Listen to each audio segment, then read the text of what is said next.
इस वीडियो में मैं बताने जा रहा हूँ प्रेजेंट परफेक्ट कंटिन्यूअस के बारे में। प्रेजेंट परफेक्ट कंटिन्यूअस क्या चीज़ है, कैसे समझते हैं इसको, कैसे इसका अनुवाद करते हैं। इसके पहले मैं बता चुका हूँ present indefinite, present imperfect, present perfect. अब ये प्रेजेंट टेंस का ये चौथा रूप है प्रेजेंट परफेक्ट कंटिन्यूअस टेंस। जिस वाक्य के अंत में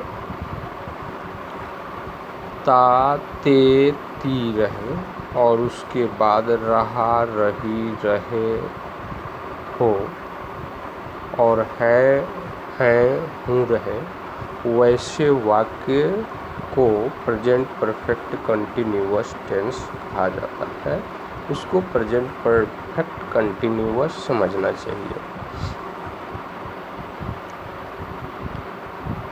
प्रेजेंट परफेक्ट कंटिन्यूअस टेंस की क्रिया से यह साबित होता है कि कोई काम शुरू हुआ और अभी जारी है, परिपूर्ण नहीं हुआ। उदाहरण स्वरूप जैसे वह 5 घंटे से दौड़ रहा है। He has been running from 5 hours. From नहीं, for 5 hours. From भूल हो गए। वह 5 घंटे से दौड़ रहा है।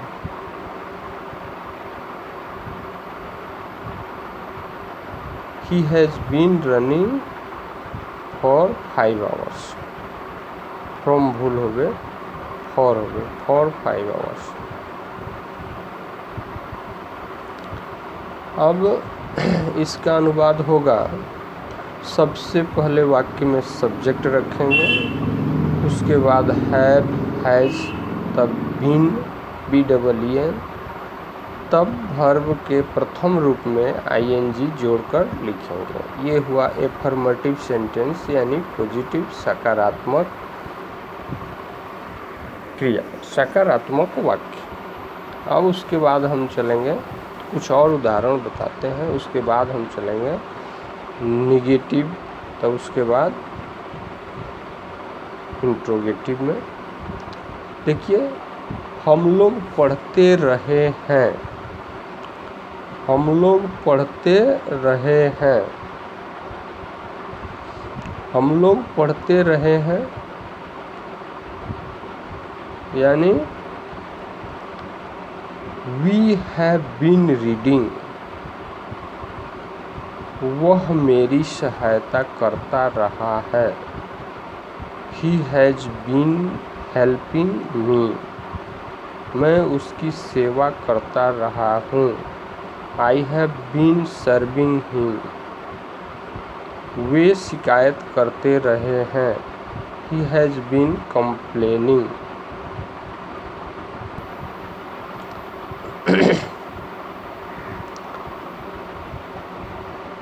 वे शिकायत करते रहे हैं। यहाँ वे का दे नहीं होगा, एक आदमी से संबोधित किया जा रहा है, तो यहाँ he has been complaining. Complain माने शिकायत करना। वह अपना समय बर्बाद करती रही है। यहाँ सी होगा, स्त्रीलिंग है। She has been wasting her time. अब ये हुआ प्रेजेंट परफेक्ट कंटिन्यूअस टेंस का अनुवाद कैसे करेंगे।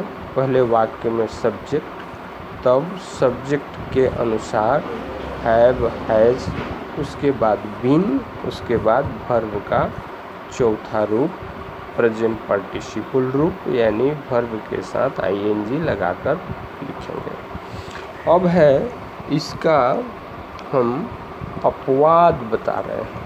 अपवाद में देखिए, सब जगह यदि अपवाद नहीं, इसको बोलिए एक फॉर्म, एक रूप। अब सब जगह यदि आईएनजी लगा दिया जाए, सब जगह आईएनजी नहीं लगता है। जब वर्ब रहता है तब उसमें हम आईएनजी लगाएंगे, और यदि एडजेक्टिव रहे, वर्ब नहीं रहे, एडजेक्टिव रहे, तो वहाँ हम आईएनजी लगाएंगे, गलत हो जाएगा।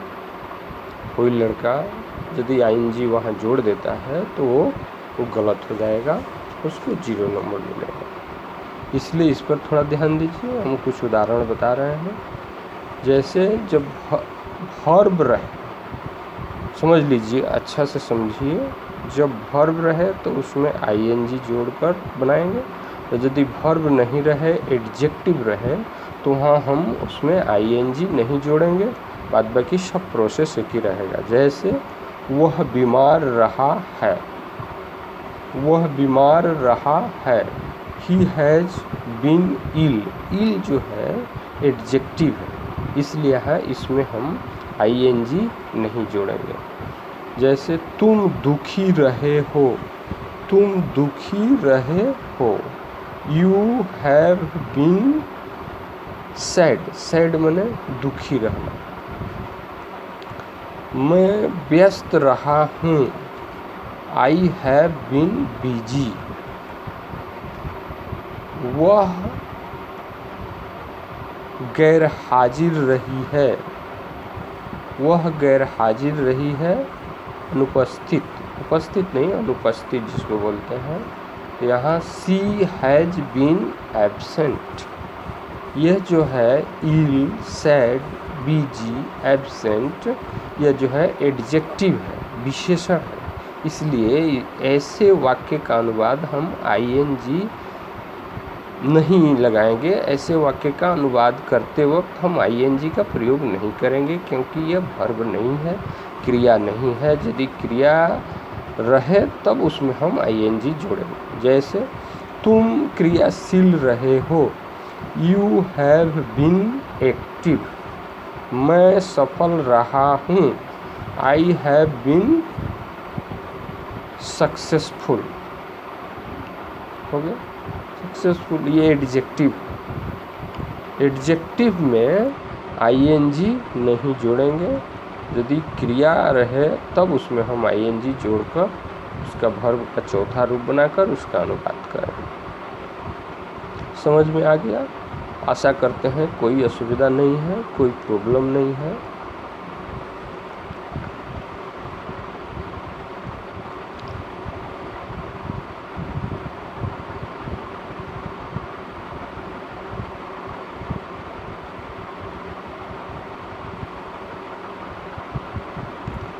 अब देखिए, सबसे पहले जरूरी है वाक्य को पहचानना, पहचान कर सही उसका निर्णय लेकर तब उसका अंग्रेजी स्वरूप तैयार करना, यानी अंग्रेजी में ट्रांसफॉर्म करना, अंग्रेजी में ट्रांसलेट करना, अंग्रेजी में अनुवाद करना। जब सही समझ में नहीं आएगा तो अनुवाद गलत हो जाएगा।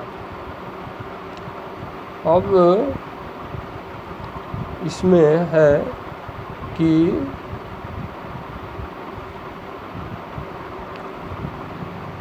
जहाँ समय का प्रयोग किया गया हो, जिस शब्द से समय का बोध किया गया हो, कराया गया हो, वहाँ हम सिंस और फॉर का प्रयोग करेंगे। दोनों का मतलब होता है से। तो सिंस SINCE, सिंस, और FOR फॉर, और SINCE सिंस। जैसे देखिए, मैं आधे घंटे से प्रतीक्षा कर रहा हूँ, इसमें जो है आधे घंटे से प्रतीक्षा कर रहा हूँ, इसका अनुवाद होगा मैं आई हैव बीन, आई के साथ हैव हैज का प्रयोग बताए हैं। I have been waiting, waiting माने प्रतीक्षा कर रहा हूँ, फॉर हाफ एन आवर, यहाँ फॉर लगा है, FOR। और वह 4 दिनों से बीमार है, ही हैज़ बीन इल, यह इल जो है विशेषण है, एडजेक्टिव है, इसलिए यहाँ हम आईएनजी नहीं जोड़ेंगे। He has been ill for 4 days, वह सोमवार से बीमार है। He has been ill since Monday, he has been ill since Monday. अब यहाँ सिंस लगा है, क्यों? फॉर कहाँ लगाएंगे, सिंस कहाँ लगाएंगे? फॉर लगाएंगे पीरियड ऑफ टाइम के लिए, पीरियड ऑफ टाइम, समय सूचक दोनों, जहाँ समय सूचक शब्द आए वहाँ फॉर और सिंस लगाएंगे। तो फॉर लगाएंगे पीरियड ऑफ टाइम के लिए और सिंस लगाएंगे पॉइंट ऑफ टाइम के लिए। वो 4 दिनों से, 4 घंटों से, यह जो एक समय अवधि सूचित कर रहा है, पीरियड ऑफ टाइम, यहाँ हम फॉर लगाएंगे। और सोमवार से, यह पॉइंट बता रहा है, यह समय निश्चित कर रहा है कि इस समय से, इसलिए यहाँ हम सिंस लगाएंगे। वह सोमवार से बीमार है। He has been ill since Monday.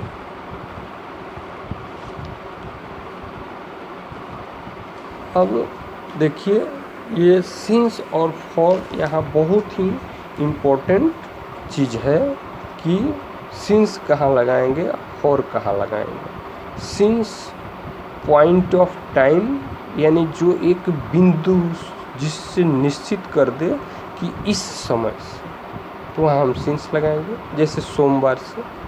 और फॉर का प्रयोग करेंगे पीरियड ऑफ टाइम, एक समय के अवधि के लिए जो शब्द प्रयोग हो उसके पहले हम फॉर लगाएंगे। जैसे उदाहरण है, Ganesh has been ill for 5 days, Ganesh 5 दिन से बीमार रहा है। यहाँ इल जो है एडजेक्टिव है, इसलिए यहाँ इलिंग नहीं करेंगे, वर्ब नहीं है। इस पर भी ध्यान देना है। अब है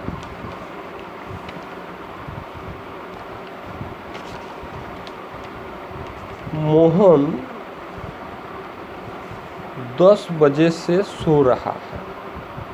Mohan has been sleeping since 10 o'clock, यहाँ सिंस लगाएंगे क्योंकि यहाँ पॉइंट ऑफ टाइम दे रहा है, एक बिंदु बता रहा है, समय का पॉइंट बता रहा है।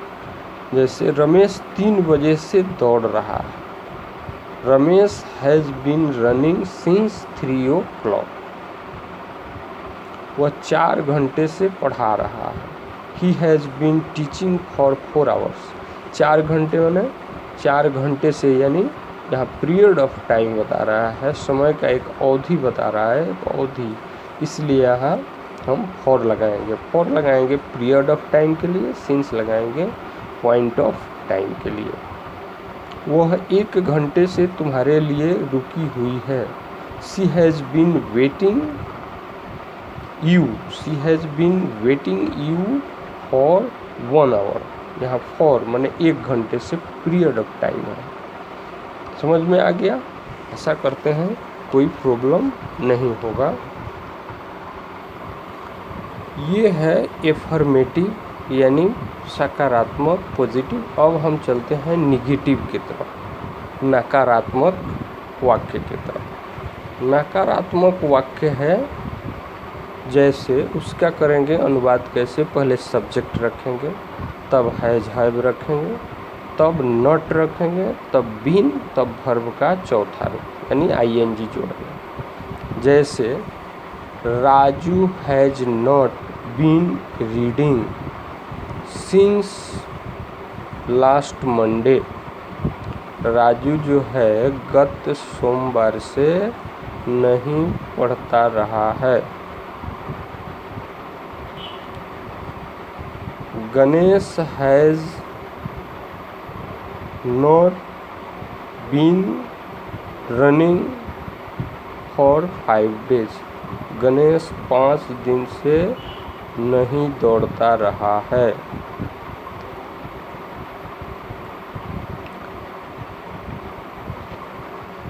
आया समझ में? नोट लगाएंगे, हैज हैव के बाद नोट लगाएंगे और उसके बाद बीन, उसके बाद जो लगाना है। जैसे मोहन 10 बजे से सो रहा है। Mohan has been sleeping since 10 o'clock। इसी का हम निगेटिव बनाएंगे, मोहन 10 बजे से नहीं सो रहा है। Mohan has not been sleeping since 10 o'clock।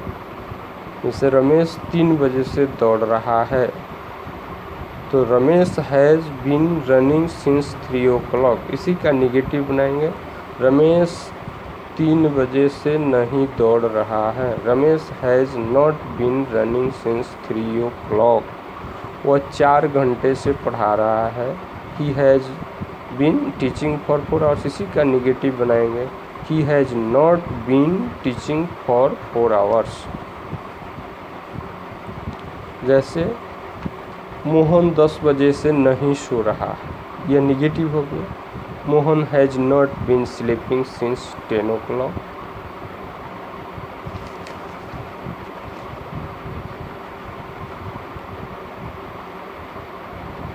अब है इंट्रोगेटिव, प्रश्नवाचक वाक्य। ये नोट लगाकर निगेटिव हुआ, प्रश्नात्मक वाक्य है। इसमें हैज़ हैव पहले लगाएंगे और उसके बाद सब्जेक्ट बीन, उसके बाद क्रिया एडजेक्टिव जो ऑब्जेक्ट जो हो लिखे। जैसे क्या श्याम, जैसे हैव लगाएंगे पहले, तो have Shyam been watching since 9 o'clock। Have पहले आ गया, have Shyam been watching WATCHING since 9 o'clock। यहाँ 9 o'clock पॉइंट ऑफ टाइम है, इसलिए सिंस लगाया गया। Have I been studying for 3 hours, या 3 hours यानी पॉइंट है, पॉइंट ऑफ टाइम, इसलिए फॉर लगाया गया। Have you been singing a song since 7 o'clock। Since लगाया गया है। या हैव हैज़ पहले लगाया गया। जैसे ऊपर वाला वाक्य बताए हैं कि हैव श्याम, तो वहाँ हैव श्याम नहीं होगा, वहाँ गलत हो जाएगा। हैव यदि लड़का कोई लिख देता है, ये अशुद्धि शुद्धि का हम समझाने के लिए बोल रहे हैं। जैसे भूलवश कोई लड़का लिख दिया है तो वो गलत हो जाएगा। क्यों कि श्याम जो है एक वचन है, तो वहाँ हैव नहीं लिखेंगे, वहाँ हैज लिखेंगे, इसलिए वहाँ हैव लिखना भूल होगा। Has Shyam been watching since 9 o'clock होगा। इस तरह हम समझा रहे हैं शुद्ध अशुद्ध दोनों मिलाकर के कौन शुद्ध होगा और कौन अशुद्ध होगा, कौन सही होगा कौन गलत होगा। आई यू के साथ हैव, हैज हैव का प्रयोग जिस तरह हम पीछे बताए हैं वही होगा। अब है हैज, इसका निगेटिव कैसे होगा। हैज श्याम नॉट, प्रश्नात्मक में भी निगेटिव होता है, एफर्मेटिव में भी निगेटिव होता है। तो प्रश्नात्मक में निगेटिव कैसे होगा। Has Shyam not been watching since 9 o'clock, वहाँ नॉट लग जाए, निगेटिव हो गया। अब देखिए have I not been studying for 3 hours। तीसरा है हैव यू, उसके बाद नॉट लगा देंगे, not been singing a song since 7 o'clock, यानी 7 बजे से। ये निगेटिव हो गया, नॉट लगा देने से निगेटिव हो जाएगा। और कोई समस्या जहाँ तक हमको प्रेजेंट परफेक्ट कंटिन्यूअस में नहीं होगा।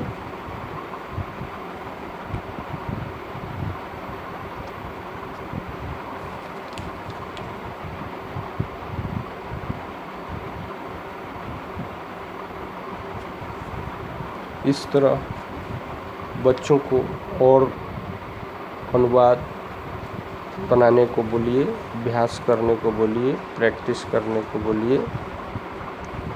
इस तरह ये नियम का फॉलो करें और इस तरह अनुवाद बनाएं। आशा करते हैं अंग्रेजी मजबूत हो जाएगा।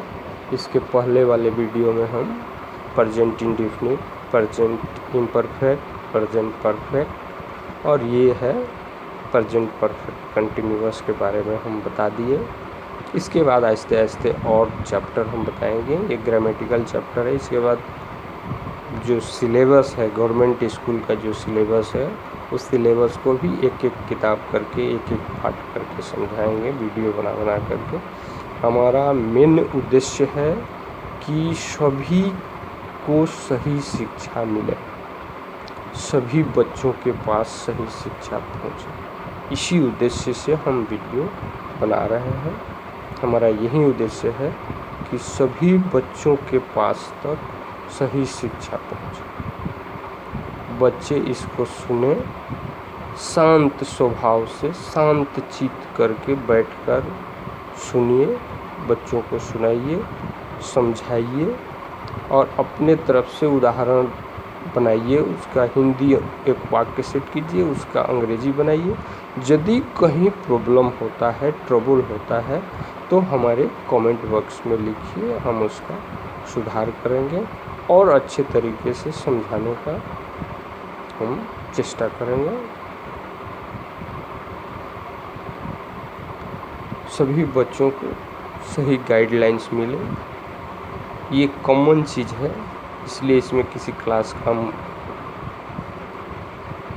उद्बोधन नहीं कर रहे हैं। लेकिन इसके बाद जब हम सिलेबस, सरकार के सिलेबस का जब शुरुआत करेंगे, उसमें हम बता देंगे कि ये क्लास 4 का मैथ का 5वां पार्ट है, चैप्टर है, या हिंदी का दूसरा चैप्टर है, या हमारा बिहार का तीसरा चैप्टर, इस तरह हम उल्लेख कर देंगे। इसके बाद संस्कृत भी हम शुरू करेंगे। संस्कृत से बच्चे डरते हैं, लेकिन हम ऐसे तरीके से समझाएंगे कि संस्कृत लोगों को समझ में आ जाएगा और बच्चे डरेंगे नहीं, पीछे नहीं हटेंगे, उन लोगों का संस्कृत भी मजबूत होगा। संस्कृत में अनुवाद कैसे बनाएंगे, अंग्रेजी की तरह संस्कृत भी है, एक अलग भाषा है, उसको समझने में थोड़ा तकलीफ होता है, लोगों को असुविधा होती है, बच्चों को दिक्कत होती है। बच्चे जिससे अलग होने लगते हैं, तो जब शुरू में अलग होने लगते हैं तो ऊपर चल करके उसको और भारी पहाड़ जैसा दिखाई देता है, जिससे बच्चे संस्कृत भाषा को समझ नहीं पाते हैं और आगे नहीं बढ़ पाते हैं। और हमारा यही उद्देश्य है कि सब विषय सही सबके पास पहुँचे। आशा करते हैं हम जो शुरू किए हैं, आशा करते हैं हम सबके पास पहुँचाएंगे। और सबसे मेरा यही विनम्र निवेदन है कि आप लोगों को यदि ये अच्छा लगे तो इसको सब्सक्राइब कीजिए, लाइक कीजिए और अपने बंधु दोस्त को शेयर कीजिए। उसको बताइए कि इस तरह हम पढ़ा रहे हैं, बच्चों को समझा रहे हैं। किसी मास्टर की आवश्यकता नहीं है, कहीं जाने की ज़रूरत नहीं है, विशेष टेंशन लेने की ज़रूरत नहीं है। अपने घर पर अपने मोबाइल से आप पढ़िए, आसपास 2-3 बच्चों को भी वहाँ रखिए, तो वो भी शांति स्वभाव से देखेंगे, सुनेंगे, समझेंगे, तो आशा करते हैं प्रोग्रेस हो। अब इसके बाद वाले में हम शुरू करेंगे पास्ट टेंस के चारों भेदों का, past indefinite, imperfect, past perfect, past perfect continuous, इस तरह फ्यूचर टेंस समाप्त हो जाने के बाद उसके बाद हम शुरू करेंगे वॉइस। अभी इसको चलने दीजिए, 1-2 ठो और इसमें चलेगा, उसके बाद हम सिलेबस पर शुरू करेंगे।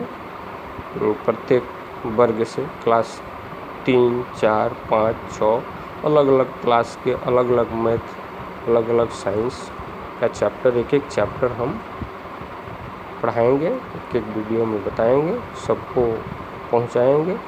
आप लोग सिर्फ सुनिए, गौर से, ध्यान से इसको देखिए और इसको सब्सक्राइब कीजिए। इससे क्या होगा कि जो हम बनाएंगे वीडियो, जो हम आपके पास भेजेंगे वह तुरंत आपके पास तक चला जाएगा, पहुंच जाएगा, कोई दिक्कत नहीं होगी। एक और रिक्वेस्ट हम कर रहे हैं कि यदि कहीं भी किसी तरह की समस्या खड़ी होती है, चाहे किसी तरह का आप तकलीफ़ अनुभव कर रहे हैं या बच्चे कर रहे हैं, तो आप कमेंट बॉक्स में उसको लिखिए, ज़रूर लिखिए कि क्या समस्या है, कैसे आप लोगों को चाहिए, उस तरह से ही हम समझाएंगे।